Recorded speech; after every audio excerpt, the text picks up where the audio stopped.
யார் ஒரு சகோதரனின் குறையை தன்னை விட்டு திருப்பி விடுவானோ அல்லாஹ் அவனுடைய முகத்தை நரகத்திலிருந்து திருப்பி விடுகிறான் என்று. சுப்ஹானல்லாஹ். ஒருவரை பற்றி பேச வருகிறார், ஒருடைய குறையை சொல்கிறார், ஒருடைய மானத்தை அவர் இப்படி செய்தார், அப்படி செய்தார், அந்த நிமிடத்தில் செய்தார், அவர் அப்படிப்பட்டவர் இப்படிப்பட்டவர் என்று ஒருவரிடத்திலே ஒருவரை பற்றி பேச வருகிறார். அப்போது அவர் அதை தடுத்து கொண்டால் எனக்கு இது தேவையற்ற செயல். அடியானுக்கும் அல்லாவிற்கும் உள்ள தொடர்பது. அவன் பாவம் செய்தால் அவன் மறைப்பான், அவன் மன்னிப்பான். அவன் மறைத்திருக்கிறான், நீ வெளிப்படுத்த வருகிறாய், என்னை விட்டு விலகிவிடு என்று அவரை தடுத்து கொண்டால் அல்லாஹ் என்ன செய்வான்?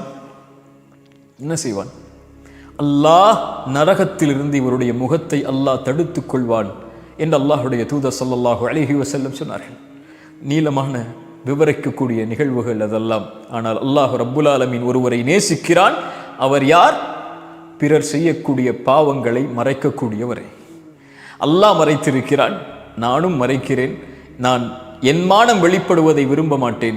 அதுபோல் பிறருடைய மானத்தை ஒரு காலம் என் உயிர் உள்ளவரை என் நாவுகள் வெளிப்படுத்தாது என்ற உறுதியோடு, கண்ணியத்தோடு, மானத்தோடு, அல்லாஹ் கொடுத்த வீரத்தோடு வாழக்கூடியவர்களை அல்லாஹ் ரப்புல் ஆலமீன் நேசிக்கிறான். உறுதியேற்றுக் கொள்ளுங்கள், ஒரு காலம் இந்த உலகம் இருக்கும் வரையிலும், எம் உயிர் இருக்கும் வரையிலும் யாருடைய மானத்தை பற்றிய செய்திகளையும் என் நாவுகள் வெளிப்படுத்தாது. என் குறையை நான் பின்தொடர்வேன், பிறருடைய குறை எனக்கு தேவையில்லை. அல்லாஹ் அதை மறைப்பான், அவர்களை நாடினால் மன்னிப்பான் என்று தன்னை பார்க்கக்கூடியவர்களை அல்லாஹ் நேசிக்கிறான். அல்லாஹ் ரப்புல் ஆலமீன் அந்த பாக்கியத்தை எனக்கும் உங்களுக்கும் தரட்டும். அஸ்ஸலாமு அலைக்கும்.